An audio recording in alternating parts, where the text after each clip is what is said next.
Season 3, Episode 2. We are talking more about the B.U.I.L.D maturity model today. Hello, Father. Hello, daughter. Good to be back doing this together. Yeah. It's good stuff. So last episode, we launched this new series, digging into breakthrough and looking at growth models. And so today, we want to go into the B.U.I.L.D maturity acrostic. But first, let's just set up why are we building maturity? Why breakthrough? So can you give us a pitch for breakthrough? Why we're doing this and what it's all about. So, the word breakthrough needs a little defining, right? Because it means different things to different people. And when I talk about breakthrough, I have a variety of things in mind. First of all, it depends on what my problem is, what breakthrough means to me. If I am, let's say I have struggling with a pornography addiction, I want a breakthrough to me means I don't have that compulsion anymore. I have some level of victory there that I am not getting right now. So sometimes breakthrough is behavioral. My behavior changes. Sometimes breakthrough is emotional, and that is I'm having emotions I can't seem to get through. I can't get out of. I feel like I'm, swimming against the tide. Every time I deal with this emotion, it just wins. So a breakthrough for me in that setting would be I am starting to win those battles. I'm gradually getting to the point where that emotion is not the norm that I'm feeling. And then there's a third level where we're just talking about kind of what I would call leveling up my maturity. And that is moving from one level of maturity to another so that things that used to defeat me are no longer defeating me because there's something stronger going on inside. Mm-hmm. And it's really helpful to think about it in these three levels. So let's define these. So we have level 1 is where we are relieving pain. We're focusing on managing symptoms. Yeah. So relieving pain, managing symptoms is all about, again, is my symptom a behavior I'm trying to break? Is my symptom an emotion I don't want to feel? What's that symptom? What is it? And most people are coming in are either feeling pain about a relationship, they're feeling pain about something they don't have control over in their life. There is a presenting problem that is causing emotions, and they want to break through because they don't want to be stuck feeling that anymore. Or they have a behavioral problem and they don't want to be stuck in that behavior anymore. They want to find a way through it. Mm-hmm. And so breakthrough for them is a symptom relief and getting pain relief from the thing that is, troubling them. Mm-hmm. And then we have level 2, which is repairing damage. So that's focusing on root issues and bringing healing to things. Yeah. So, somebody can come in and we can give them a plan for managing their symptoms. And there's fine. It's good to manage the symptoms and not just let them go all over the place. But at some point, we want to get to the root level issues. Now, root issues include things like, is there something demonic going on that needs to be addressed? Are there root memories that need to be healed? Are there wounds that are unresolved? Are there core lies that need to be identified and replaced? Are there vows that need to be renounced? Those are what I would mean by root level issues. There is something underneath here that is driving the symptoms. And so a second level of breakthrough is dealing with the root issues. Awesome. So then we get to our third level of breakthrough, which is, you've been managing your symptoms, you're dealing with your root issues, and now you're rebuilding or developing maturity, focusing on new habits and skills you might have missed. Yeah. So again, you said that well. So developing maturity has to do with, I want to move from infant to child to adult to parent to elder. But that's not just a matter of choosing to be more mature. A lot of times you think, like, would you just grow up? Like, it's a choice that I make. And there are times I can choose to be more in sync with maturity than not. But maturity can be thought of as capacity. And so what we're really trying to grow is my capacity to not get triggered. In other words, wouldn't it be nice not only to be able to recover from getting triggered, to actually grow my capacity for something to not trigger me as much as it currently does? And that's what happens when I am leveling up in my maturity is I don't get triggered as easily. And when I do get triggered, I bounce back faster. And those are core signs that I am increasing my maturity and increasing my emotional capacity. So that is a little bit different in that the first two have to do with relieving things and getting rid of things. And this one has to do with actually building skills and building habits that increase our capacity. Interesting. So in that mode, so I usually think about triggering as being more related to root issue things, but in terms of if you have enough emotional capacity to handle something, it might not trigger you as much because you have built something from your root issues might not be as triggering because you have the capacity to deal with it. You can. I can be.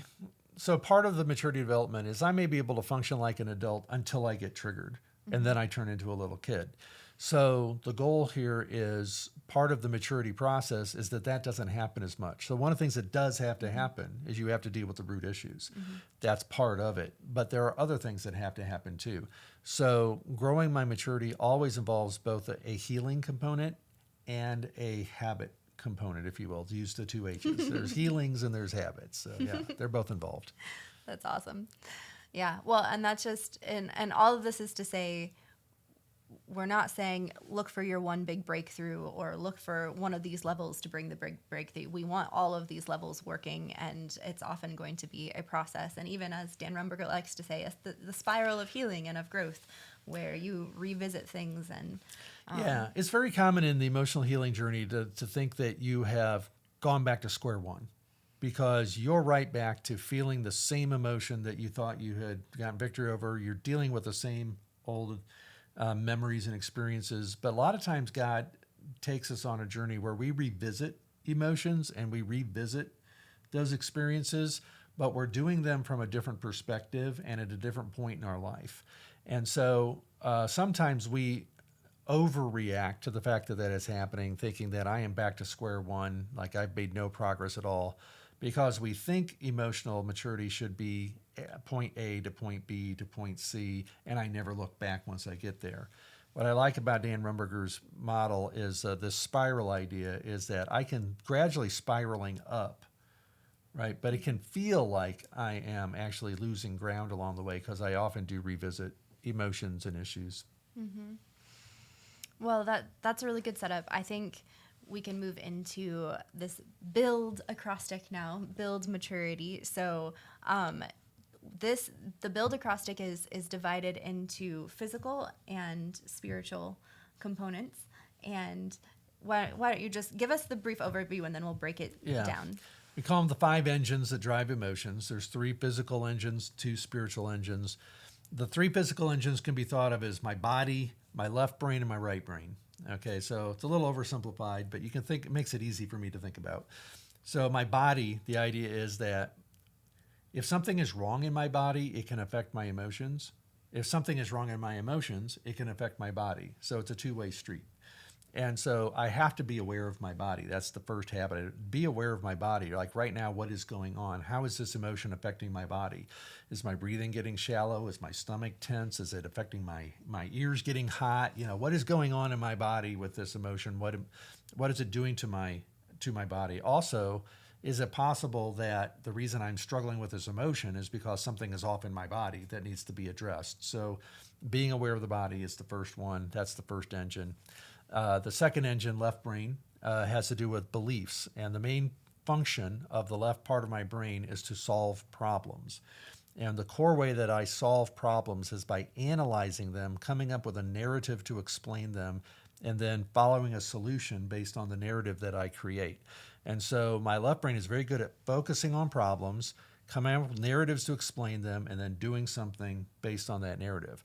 Now, the problem here, of course, is that my left brain doesn't know fact from fantasy. It can only deal with the information and the data that it's given. So if it's given bad data, it's going to come up with a bad narrative that's going to lead me to bad solutions. And so a lot of what time in traditional counseling is spent helping people get their narrative straight, right? How do I get my beliefs straight? Because if I can straighten out my beliefs, an awful lot of problems get solved. The only problem I see with this is where people make everything about beliefs and that you just straighten out your beliefs and everything gets taken care of. I actually found that there is an engine deeper than beliefs that needs to be addressed, though I do not disregard the importance of them.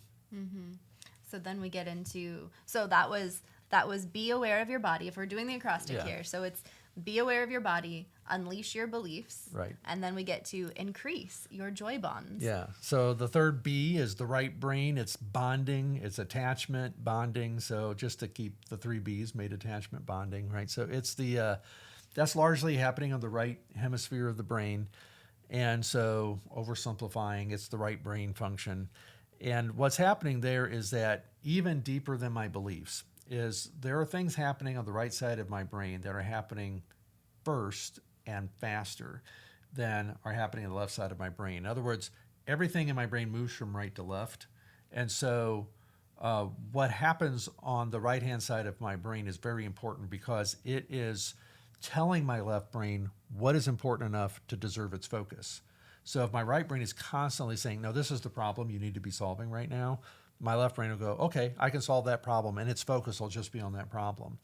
But if my right brain is learning, you know what, we should really take time to focus on what there is to appreciate right now, and it's sending over that signal, my left brain can do that too. But there are skills that I develop on both sides of the brain. There are skills that are, some are related to bonding, some are related to beliefs.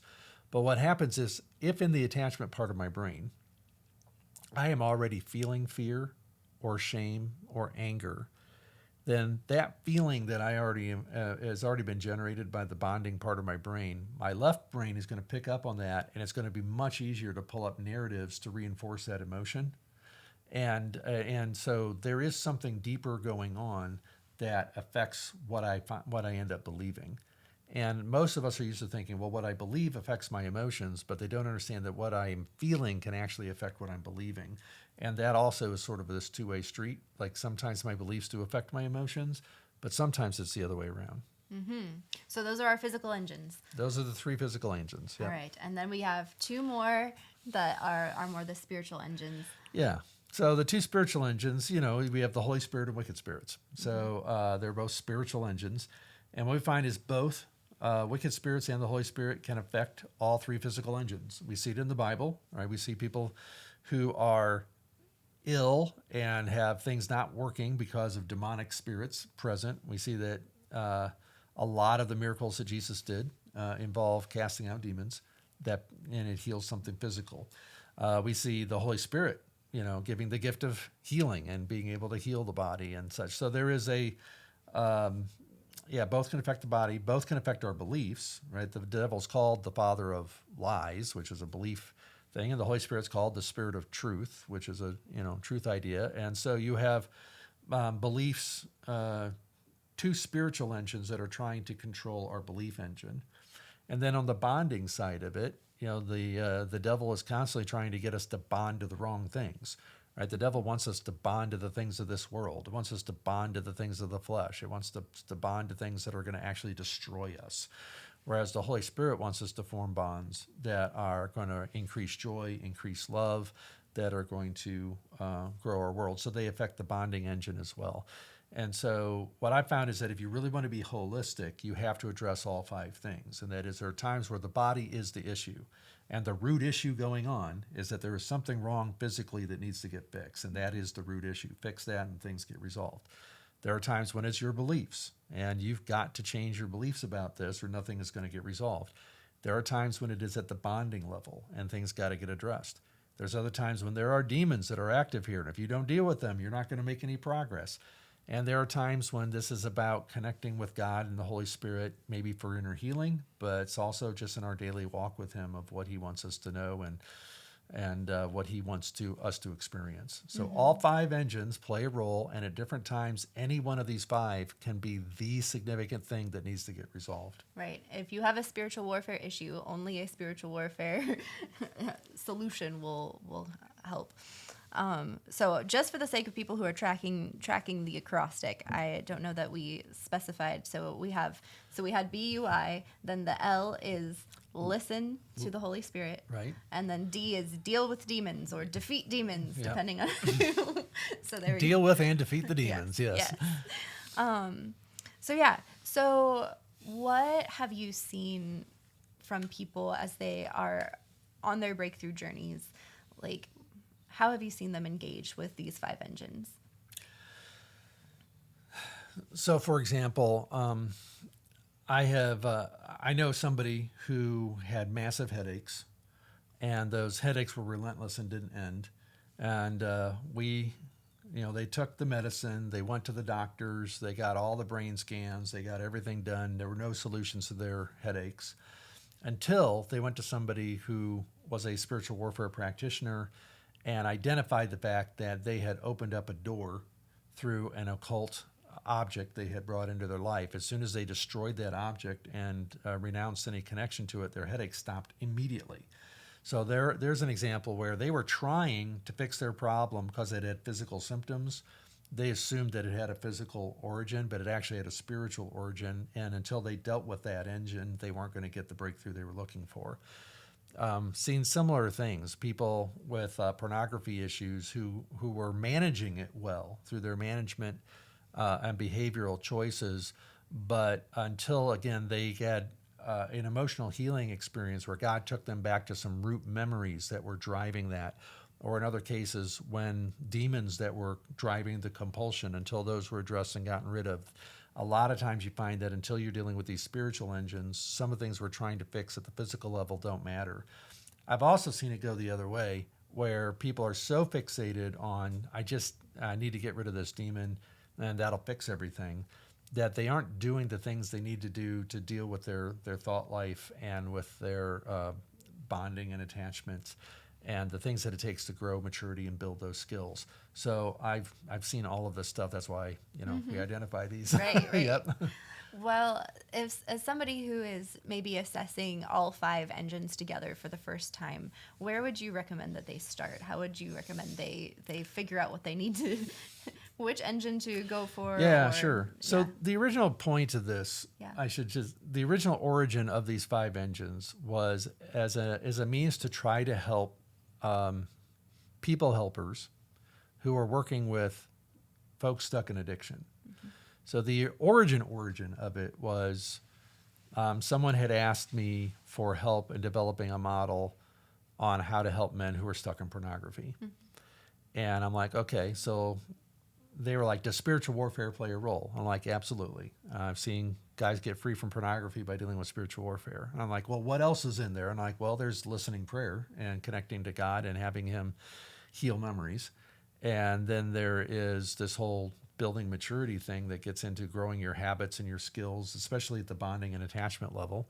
There's beliefs, what you believe about things has to change. And there's sometimes physical stuff that you need to pay attention to that's affecting it. And so this whole model came as a means of trying to make a simple, transferable system for people helpers who are trying to help others get out of their addiction. Now, of course, the most motivated people tend to be ones who are in their problem trying to get out of it.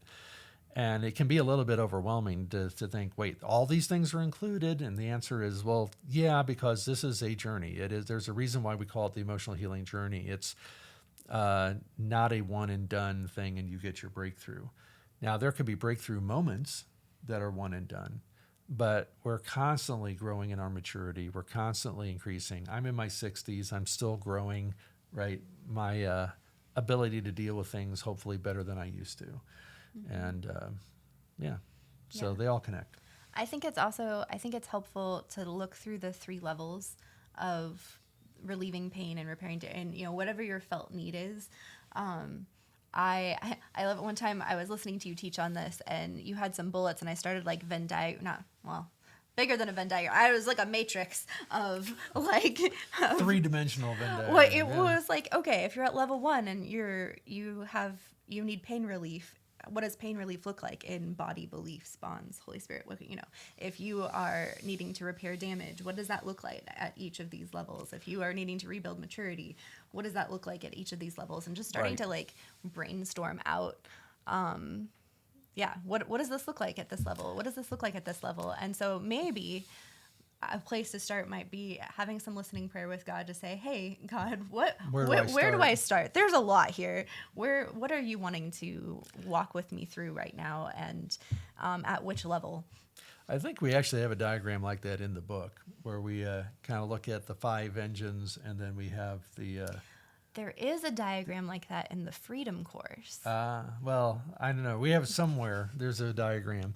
But I agree that it's hard to know where to start. And so, generally speaking, when I was meeting with people on a regular basis, I started with listening prayer and spiritual warfare, and then went into the other things, primarily because there are fewer people who are really experienced at those. And so I figured they can find people to help them with the other things a little bit easier. So we started there for the most part. And then, but I began to realize that you can help people meet Jesus in a memory and get some kind of healing, and you can help people actually get free from something demonic, and it doesn't produce instant maturity. Right? If I come in as an emotional infant and I experience more freedom than I had before, I'm still an emotional infant the next day. What has happened is a barrier to my growth has been removed, but there is still growth that is needed. And that's part of this whole thing. It's like, that's why their instant breakthrough is a very rare thing. Mm-hmm. Awesome. Well, I think that is about wrapping us up for today. I want to encourage you all, if you want to go deeper into this overview, and you have the book, ta-da, we have a physical book here if you're on YouTube and can see. So chapter 3 of this book, I think it is, chapter 3 is going to go deeper into this. And if you want to start reading right away, we actually have a free sample chapter of chapter 1 in the description. So I encourage you to check that out or share it. Father, thank you so much. This is such an incredibly helpful overview. Will you give us any final thoughts for this episode? And next episode, we're going to be talking more about maturity development. Yeah. Well, one of the reasons that we have to think about with these engines is that just like any vehicle that has engines, you have to keep them up to speed on a regular basis. So the very fact that I experienced something like this at some point in my past doesn't mean I don't have to go through it again, or that there isn't some more to do in that area. So there's like maintenance and there's upkeep and there's all these things that go on. And this is just meant to make it clear where I need to be looking. So if I'm open up the hood, look underneath, see what's going on, this is meant to give you an idea of, well, where do I even start looking? I hope the model's helpful. Awesome. Thank you. Thanks for joining us on the trail today. Did you like this episode? Would you like more people to see it? This is the part where I ask you to like, comment, subscribe, share with a friend. And do you love this channel? One of the best ways that you can support us is by becoming a Deeper Walk Trailblazer. Thanks again. We'll see you back on the trail next week.